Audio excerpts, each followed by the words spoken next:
The voice of the narrator who knows the whole story cannot be dismissed as old-fashioned or uncool. It's not only the oldest and most widely used storytelling voice, it's also the most versatile, flexible, and complex of the points of view. Ursula K. Le Guin. You're listening to Writing Roots, brought to you by Aspen House Publishing. Welcome to Writing Roots. I'm Lee Hull. And I'm Ley Esses. Time to return the favor. She is saying that because I got into detail last episode about certain things she can look at in order to improve her story, especially the overall structure of the story. And now it's my turn to play author and her turn to play editor, so she can roast me and tell me all of the stuff I need to do in today's case. It's about first-person omniscient. This is a difficult point of view to maintain. It's good, but it's difficult. By first-person omniscient, we mean first-person I. I is the main character throughout the entire series. We don't actually name him, so he's just called I. For this series, we'll be talking about him as MC. Omniscient means he knows everything that's going on even outside of his own person. In this case, that's because he's looking back on the scene. I later learned that her name was this.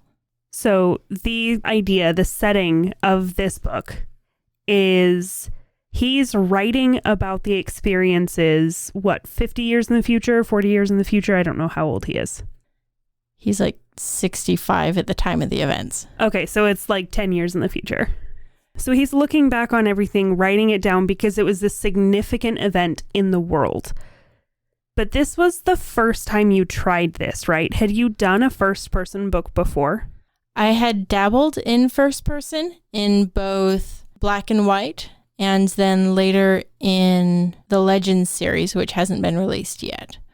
But I had not done first person omniscient, and I hadn't done a single point of view character at all up until this point. So you've always had the opportunity to show a scene from this person, show a scene from this person, show a scene from this person.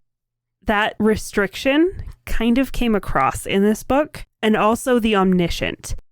Because the setting established at the beginning was that he's writing the experiences in the future, and he throughout the series kind of jumps back to the present of him writing the book.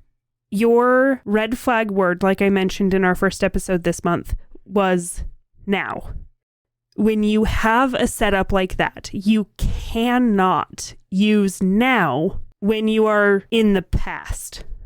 So this mostly happened when we're talking about now him writing the story, now the events of the story. When I'm talking about prior to that, his prime days, when his backstory of some regard, then he jumps back to the events of the story he's writing down. Those are now, which is a habit that's born from not having this omniscient point of view. So if we go chronologically, 1 being his backstory, 2 being the events of the story, and then 3 being when he's writing down the story. If I'm hopping from 1 to 2, I can't say now because that's implying 3. Yes. So throughout my editing process, I removed more than a dozen, if not 24 nows. Yeah, I can see I have made a lot of those. So that's the first thing that I really noticed when I was going through this was that inconsistency of timeline. I really admire you for trying something new, for challenging yourself, because not enough authors do that. They don't challenge themselves to try something new. So hats off to you for trying first person omniscient. I don't think I could personally do it. Another thing in this same vein, so much of your writing style that was apparent, especially in the Chroma series, is the reactions. You love that action, making it feel, even though that it's written in technically past tense, making it feel like they're in the moment. Really getting those reactions down, really getting the quick sentences, the quick beats, and it works in your action novels. But in a first-person omniscient setting, it's kind of jarring. because I know personally that the main character is 5 years in the future, writing this down. So when he says something like, I would be watching the full moon, my thoughts stop me in my tracks. I feel like, quote unquote, present MC would be able to finish that sentence before just jumping to the next thing, like, oh, hey, I remembered something. And so that felt a little bit jarring to me. How would you propose I fix that? Because I get what you're saying, but I don't know that it's more entertaining to not drop off that thought and divert. And that's why I left most of them, honestly. I'm probably a terrible editor in this, but it was one of those things that if it wasn't so much your style, I would have pushed further to change it. But if I changed it, then it wouldn't be Ley Esses. Which I definitely appreciate, because as much as I may try to escape it, my voice as an author I feel is pretty pronounced. And even though the MC's voice in this is very distinct and very different, very academic, I have my style that I like and I know how to communicate through. So while you had these moments like this, where it's, when it scraped against the bone, an open-throated cry of pain escaped me before I could stop it. Breathe. Why is present MC commanding past MC to breathe? That's how I read it. But as long as you can kind of suspend that disbelief, or because it is an established piece of your writing throughout the whole story, it's plausible enough to say, when he's writing it down, living in those moments again, trying to re-experience them to write them accurately. It is noted later in the series that he is very good at words. He's good at especially remembering words through dialogue and regurgitating that later. That was kind of as a necessity in order to be able to tell this story. The character kind of has to be good at that for me to be able to pull off this first-person omniscient. Otherwise, he'd be going, she said something like, something she referenced in this regard. So part of his character is that he's very good at remembering words, especially in dialogue. And if it's his own internal dialogue that he's remembering and writing, like telling himself to breathe, or the dialogue of actually his thoughts stopped where they stopped and he remembered something else, then that flow works.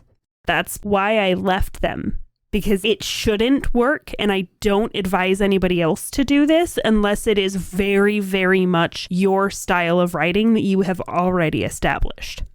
Yeah, I feel like I may have bitten off more than I can chew with this series. I do like to challenge myself and throw at least one new concept into every bit of my writing. How many did you do for this book? 10?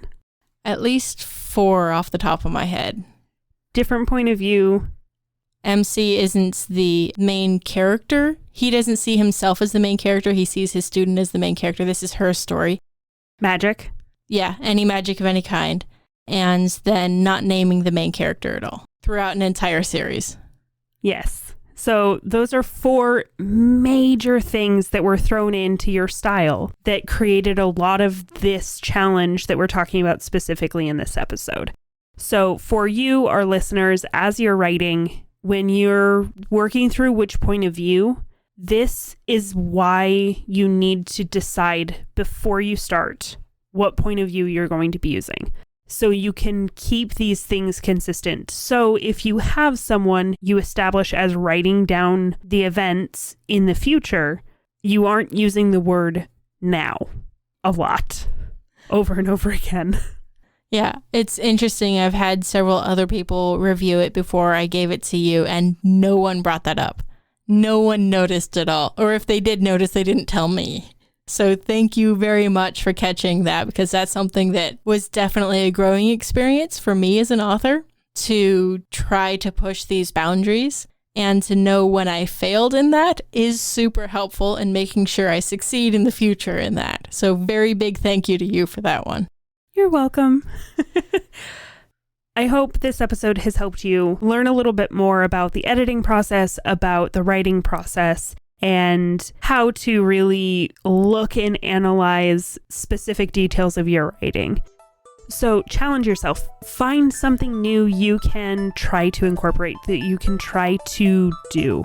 And then remember, Write selfishly. If you have a question or comment for our hosts or a topic you'd like us to cover, send us an email at writingroots@aspenhousepublishing.com or find us on Facebook by searching for Aspen House Publishing.